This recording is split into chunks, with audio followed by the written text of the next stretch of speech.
On today's loaded edition of Steelers Talk, we're going to be breaking down the latest quarterback rumors. A Steelers insider says that he has a good prediction as to when Aaron Rodgers is going to sign with the Pittsburgh Steelers. We'll also talk about some other things regarding the quarterback position. And make sure you guys stay tuned to the latter portion of today's show, where we're going to be talking about the Steelers remained interested in Jonnu Smith in a trade for the Pro Bowl tight end. So we're going to be breaking down those rumors on today's edition of Steelers Talk.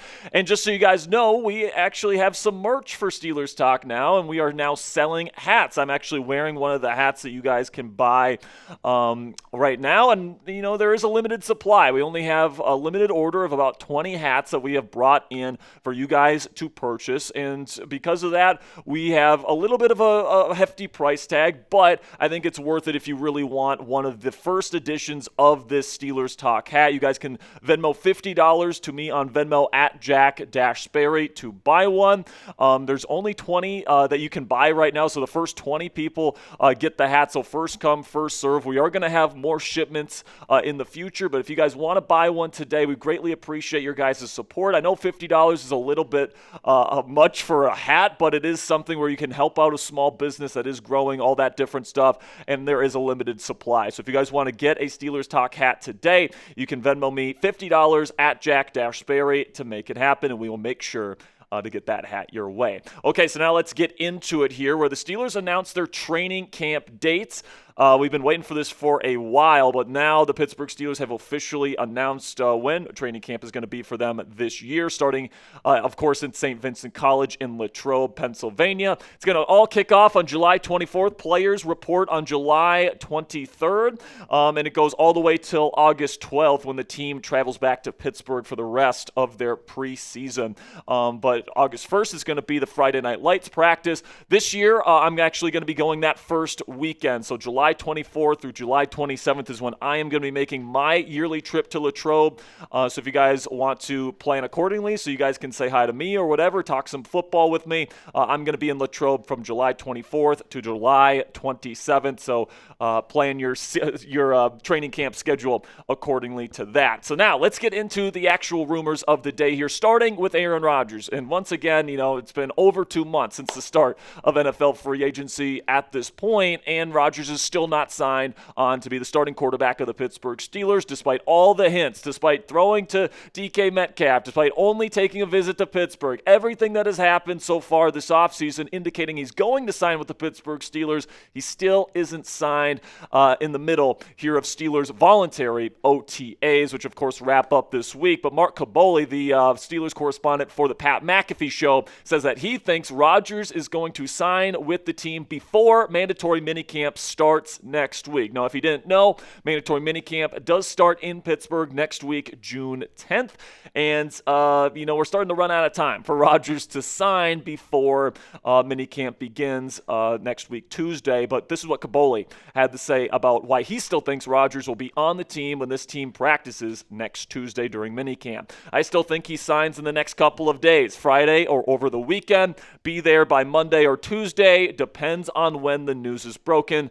I still think that's the plan. And if that does happen, guys, and Rodgers does sign before the start of minicamp next week, I think he's going to announce it on the Pat McAfee Show. He gives McAfee all of his big scoops. He doesn't really like the other kind of the quote-unquote insiders like Schefter and Rappaport who quote-unquote make things up about him. So I'm not sure if he's going to want to give the scoop to any one of those guys. He did announce he wanted to go to the Jets on McAfee. It sounds like he tipped McAfee to the Devontae Adams trade, last trade deadline. So I do think that if he does announce this week, watch out for tomorrow on Thursday and then on Friday for Rodgers to make a surprise appearance on McAfee to announce he is going to be signing with the Pittsburgh Steelers. That is, if he shows up to minicamp. And the Steelers may want him to show up to minicamp for two specific reasons. Number one, they may want to get the circus that's going to be coming if he signs to this team out of the way. They don't want it to happen during training camp when more of the big-time work is happening. They would probably rather, and they would prefer, to have that big national media circus during mandatory minicamp where it's very, not as important as like training camp work, right? So if he goes out there in a Steelers uniform and Steelers helmet and he's throwing out there for a couple of days, and the media gets their fix, it won't be as much of a circus once we get to Latrobe in late July. Then the second reason is every other player and every other veteran on this team is expected to be there. And if he's not there, there's the possibility that some of these veterans and some of these players on the Steelers roster are, going to start, being a little bit bitter that Aaron Rodgers feels like he's above the team, that he's better than everyone else, that he doesn't have to show up to a mandatory minicamp.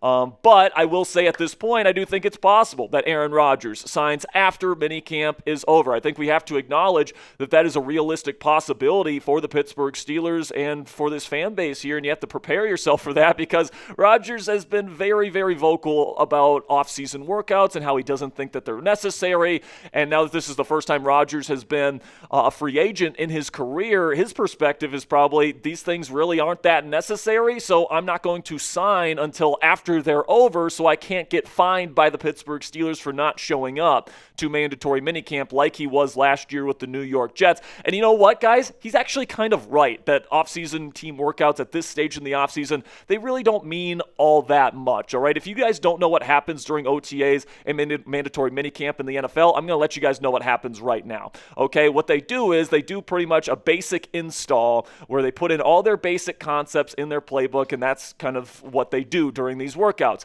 Guess what? They do the same exact install the first couple of days of training camp. So Rodgers is probably thinking, I'm going to get this install if I sign by training camp anyway. Why do I have to show up and get this install that I'm going to be able to get once I show up to Latrobe or training camp or whatever the case may be? Why wouldn't I just want to enjoy my offseason and not have to go to Pittsburgh to pretty much do something that I'm going to be able to do once the season actually begins, once training camp rolls around? So listen, guys, in my opinion, OTAs and these players being at them, especially a 41-year-old four-time NFL MVP that is clearly the best option for your football team at the quarterback position, it's a preference, it's not a requirement. And the same thing went for OTAs. Would I have loved if Rodgers signed before OTAs to build some of that chemistry with his guys, with his center, Zach Frazier, with Arthur Smith, his new play caller? Absolutely. OTA work doesn't hurt, but it definitely isn't make or break, all right? And when you're looking at the quarterback landscape right now, with all due respect to Mason Rudolph and Will Howard and then everybody else out there, including Kirk Cousins, I believe Aaron Rodgers gives this team clearly the best chance to win in 2025, and that is the Steelers' focus. So even if he's not there for mandatory minicamp next week, I do think there's a chance he could sign shortly after and avoid that fine for not showing up to mandatory camp.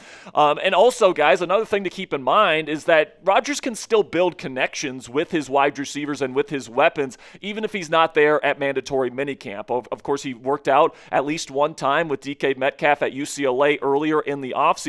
And usually what teams usually do during this break between mandatory minicamp and training camp, they have about a month off.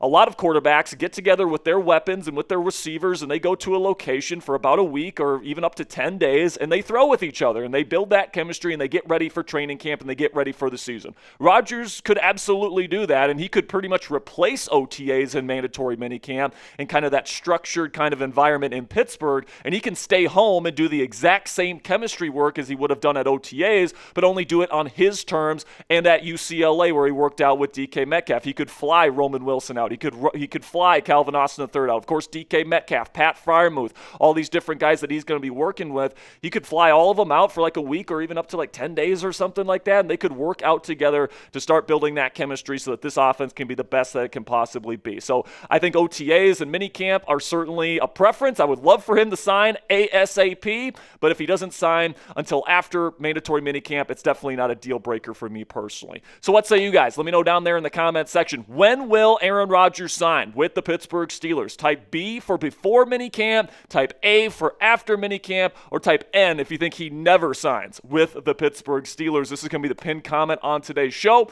YouTube's going to throw you an ad break here in just a couple of seconds, and when that happens, take advantage of that time by letting me know when you think Aaron Rodgers will sign with the Steelers. And with that, let's get into some other quarterback rumblings here, starting with Kirk Cousins, where I do believe, now that we're past June 1st, it is more likely that the Atlanta Falcons would be willing to come to the table on a potential trade for quarterback Kirk Cousins because we are past that June 1st deadline. And because of that, the Falcons can save some money in dead cap for the 2025 season if they trade him now versus if they traded him before June 1st. The dead cap hit, if they would have traded him prior to June 1st, was $37.5 million for the 2025 season. But now that it's past June 1st, that dead cap hit for 2025 goes down to 12.5 because some of that money transfers to the 2026 season now for the Falcons cap. So, I do think that this makes it more likely that Cousins gets traded to the Steelers. Obviously, the Steelers are still hoping Aaron Rodgers signs with them.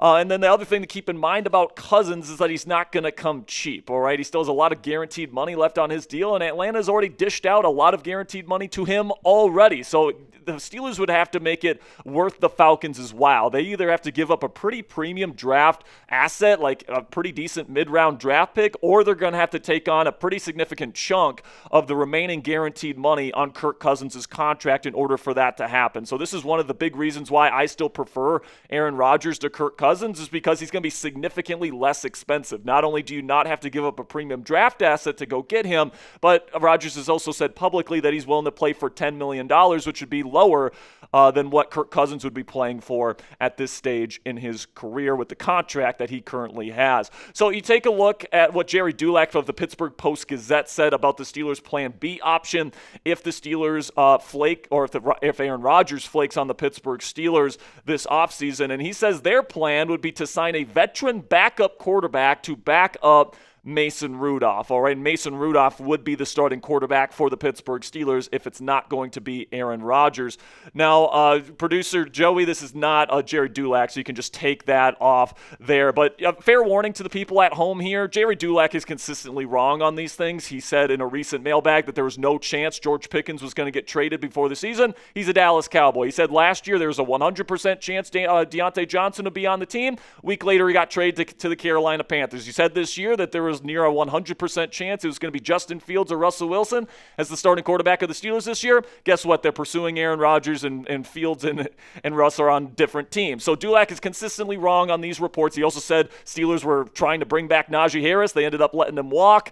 I would say take whatever Dulac says with a grain of salt. But if this is true, there is a crop of veteran backup options for the Steelers to consider. I think Ryan Tannehill and Carson Wentz would probably be their first two kind of calls. Tannehill had a very successful run in Arthur Smith's offense back in Tennessee, and he took a meeting with the Minnesota Vikings earlier this offseason. Could be looking for a backup gig somewhere, especially with Mason Rudolph slated to be the starter in the Steelers situation in that case. But Carson Wentz has been a starter for many seasons in the league as well. Still has a big arm, good athleticism, good size, stuff like that. So I would say Tannehill and Wentz out of this group are probably the most likely to get a call from Pittsburgh if Rodgers flakes on them and retires. So pick a backup quarterback for me down there in the comments section. I think the three most likely are Carson Wentz, Ryan Tannehill, or Teddy Bridgewater. So type CW for Wentz, RT for Ryan Tannehill, or TB for Teddy Bridgewater. Or if you think it's going to be somebody else, type who you think it's going to be down there in the comments section. In just a second here, I'm going to tell you about our sponsor today at Fanatics. And while I'm telling you about Fanatics today, go ahead down there in the comments section and let me know which backup quarterback you would want to sign if Rodgers flakes on Pittsburgh. So now we don't know who the starting quarterback for the Pittsburgh Steelers is going to be this year, but we know who the number one weapon is in this offense, and that is going to be DK Metcalf. Just signed a massive new contract extension with the Pittsburgh Steelers. Steelers gave up a second-round draft pick to go get him, and if you want to get his Steelers jersey today, it is available on the Fanatics website when you go to chatsports.com/DK, and that's our special link. It's down there in the comments and description of today's show, and if you click that link and you make a purchase, Fanatics sends us here at Steelers Talk part of the proceeds to help us pay for all the different varying things that we got to pay for here, right? We got to pay rent. We got to keep the lights on. We have to pay for new software, improve our graphics, improve our equipment, all the different stuff that we need to do here to keep our content free here on YouTube. Greatly appreciate all of your guys' support. So if you were planning on getting a DK Metcalf jersey anyway, this is a great chance to support the channel while also getting that jersey in your closet. So go to chatsports.com/DK to make that purchase today. So now some bad news here. Donald Parham Jr., kind of the third tight end for the Pittsburgh Steelers, or at least he was slated to be heading into the season, tore his Achilles at practice yesterday. He is out for the 2025 NFL season, and that's just terrible news. Obviously this is the worst part of the game, but it is an unfortunate reality. And with the Steelers, with as much 12 and 13 personnel, that means 2 and 3 tight end sets that they like to run under Arthur Smith, I would expect that the Steelers are going to add some sort of tight end in the coming days. Now, these are the top free agent options, and honestly, there's some still pretty good options. Gerald Everett has been a productive tight end in this league. Jordan Akins made some nice catches, specifically against the Steelers last year. Big body guy. Mycole Pruitt was with this team last year. He's still available. CJ Uzomah and Mercedes Lewis are also 2 other free agents that have worked with Aaron Rodgers in the past. So if you're looking for somebody with a little bit of experience playing with Aaron Rodgers, Uzomah and Lewis are 2 guys that you could probably look at as well. But recently here, Adam Schefter has reported the Pittsburgh Steelers are still trying to trade for Dolphins tight end and last year's Pro Bowler, Jonnu Smith from the Miami Dolphins. Schefter said this yesterday, says, back in it, the Steelers renewed conversations today with Dolphins tight end Jonnu Smith, who is seeking a new contract. The trade between the Steelers and Dolphins is still alive, per source. So you take a look at Smith's profile. He's heading into his age 30 season, so he is, getting up there in age, but he still has an excellent athletic profile. 6'3", 248 pounds. He can run like a deer. He's got great contact balance. He's one of the best run after the catch tight ends in the National Football League, if not the best. He's a really big screen threat, and he's really, really good after the catch, and he is heading into the final year of his current contract, and it's no wonder why he wants to get paid, because last year he had a career year in Miami, 8 touchdowns.